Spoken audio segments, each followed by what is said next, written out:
Nega men bir rastvorni oyoq tagiga surib, lavrov list olamiz, oyoq tagiga qo'yib, strich qilamiz. Va kechqurun qilib qo'ysak, ertalab bemalol olsak buni bo'ladi. Nega buni qilganimni hosiliga aytib beraman. Bu tayyorlagan rastvorim har qanaqa revmatizm bo'ladimi, podagra bo'ladimi, og'riqlarini qoldirib va davolab beradi. Faqat og'riq qoldirmaydi, davolab ham beradi. Buni nimadan tayyorlaganimni hozir sizlarga aytib beraman.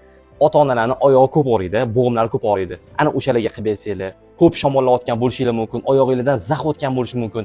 Ana o'sha paytda shu ishni qilib, bir sutka kechqurun qilib qo'ysanglar, ertalab olib tasanglar, juda ham shifo bo'ladi. Maza qilasizlar, qoninglar zo'r aylanadi. Tayyor bo'lgan qo'y yog'imizni ichiga mana shunaqa lavroviy list hamma joyda sotadi. Suvdekin turadi lavroviy listdan. Mana shunaqa 5-6 tasini shunday solib qo'yamiz.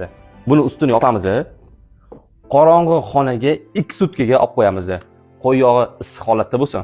Bilaman, otangizlarning oyog'i tez-tez olib turadi. O'shaning uchun buni ota-onangizga hozir tayyorlab bering. Foyda bo'lsin, sizlarni mazza qilib duo qilishsin. Buni har doim bo'g'imlari ortib turadigan tanishingizga tashlab qo'ying. Shuncha qilgan mehnatimga like bosishni unutmanglar. Sog'liq birinchi o'rinda. Salomat bo'lasizlar.